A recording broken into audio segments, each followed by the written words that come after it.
بازار سے گزر رہا تھا تو لوگوں کو دنیا میں کھوئے ہوئے دیکھا تو دل میں رحم جاگا، تو ان کو سمجھایا کہ یہ سب کچھ دنیا ہی نہیں ہے، اس دنیا کے بعد بھی کوئی جہاں ہے، تم نے کسی کے حضور پیش ہونا ہے اور اپنے اعمال کی جواب دہی تمہارے کندھوں پہ ہے، تو آؤ اپنی آخرت کو یاد کرو اور اپنے رب سے تعلق جوڑ لو۔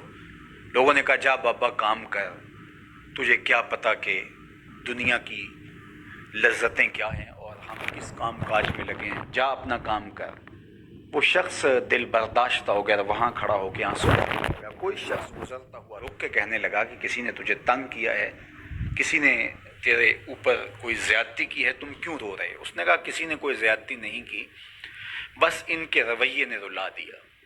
کہا کیا ہوا؟ کہا گزر رہا تھا، ان کو دنیا میں کھوئے ہوئے دیکھا، دل میں خیال جاگا کہ ان بندوں کی اور رب کی صلح نہ کروا دوں۔ تو کہا پھر کیا بنا؟ کہا وہ تو مان گیا تھا، یہی نہیں مانے۔ وہ تو کہتا تھا لے آ میری دہلیز پہ، میں سارے گناہ معاف کر دوں گا، ہم تو مائل بگرم ہیں، کوئی سائل ہی نہیں، لیکن ان سے بات کی تو یہ نہیں مانے۔ خیر وقت گزر گیا، وہی شخص دو ایک دن کے بعد قبرستان کے قریب سے گزرا تو وہی فرد وہاں روتا ہوا پایا گیا۔ تو اس نے پھر اپنی گاڑی، اپنی سواری روکی اور کہا بابا عجیب شخص ہے، بازاروں میں بھی روتا ہے، قبرستانوں میں بھی روتا ہے، آج کیا مسئلہ تجھے ہوا؟ کہا مسئلہ وہی میرا کل پرسوں والا ہے، بازار میں گیا تھا اور میرا خیال تھا کہ بندوں اور رب کی صلح کروا دوں، وہ تو مان گیا لیکن یہ نہیں مانے، مایوس ہو کے آج قبرستان والوں کے پاس آ گیا اور یہاں میرا خیال یہ ہوا ان کی اور اس کی صلح کروا دوں۔ تو بڑی دلچسپی سے پوچھا کہ آج کیا بنا؟ کہا آج یہ مان گئے ہیں، وہ نہیں مانتا۔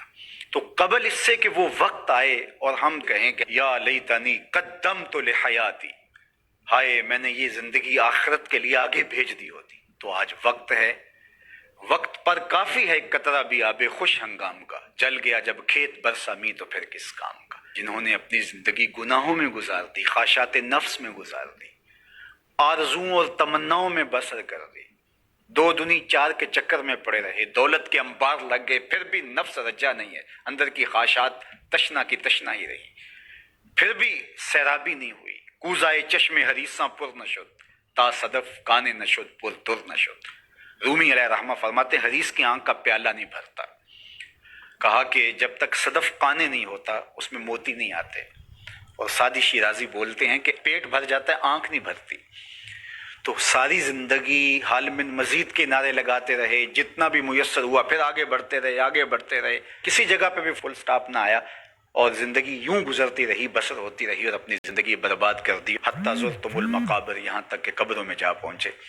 تو آج اپنی آنکھوں کے سامنے موت کا رقص دیکھ رہے ہیں اور ہم پوری کائنات کے اندر دیکھ رہے ہیں کہ جو وسائل سے مالا مال تھے، جنہوں نے دنیا کو تسخیر کرنے کا دعویٰ کیا تھا، جن کا خیال یہ تھا کہ ہم ہر طرح کے حالات سے نپٹنے کی صلاحیت رکھتے ہیں، ہمارے پاس تمام وسائل میسر ہیں، لیکن آج کس طرح بے بسی کی تصویر نظر آتی ہیں۔ تو انسان کو سمجھنا چاہیے کہ اللہ کی طاقت کتنی ہے۔ ایک تو قیامت کے دن جب لوگ آغوش موت میں ہوں گے اور بڑے بڑے متکبرین، سرکش، متمردین، بادشاہ، شہنشاہ، کج کلا آغوش موت میں ہوں گے، تو اللہ تعالیٰ فرمائے گا آج کس کی بادشاہی ہے؟ تو کوئی نہیں بول سکے گا۔ اللہ فرمائے گا انا المالک، میں بادشاہ ہوں۔ فرمائے گا این المتکبرون، تکبر کرنے والے کہاں ہیں؟ کوئی سر اٹھانے کے قابل نہیں ہوگا۔ اللہ فرمائے گا میں ہوں متکبر، کبریائی مجھی کو زیبا ہے۔ تو یہ کل جو ماننا ہے تو اچھا نہیں کہ آج ہی مان لیں اور اپنی زندگی کو اس کی راہوں پہ لگا لیں۔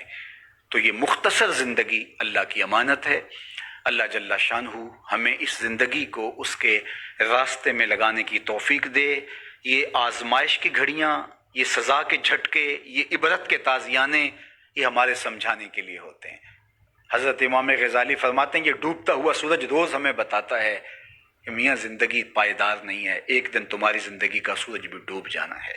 یہ پھیلی ہوئی قبریں، یہ جوانی سے بڑھاپے کی طرف بڑھتے ہوئے لوگ، یہ اٹھتے ہوئے جنازے، یہ سب کچھ تمہیں بتاتے ہیں، تم سمجھو اور اپنی زندگی کو خیر کی راہوں پر ڈال لو۔ یہ دارالعمل ہے، وہ دارالجزا ہے، پھر دارالجزا میں عمل نہیں ہوگا، پھر پچھتاوا، پھر ڈاڈا پچھتاوا، سخت پچھتاوا، حسرت پہ حسرت، دکھ، اذیت، ہائے کوئی چیخ چیخ کے کہتا تھا، میں اس کی بات مان لیتا، میرے گھر میں قرآن پڑھا تھا، میں کھول کے دیکھ لیتا، میں مصلحین کی بات سن لیتا، میں اٹھتے ہوئے جنازوں سے کچھ سمجھ لیتا۔ تو کل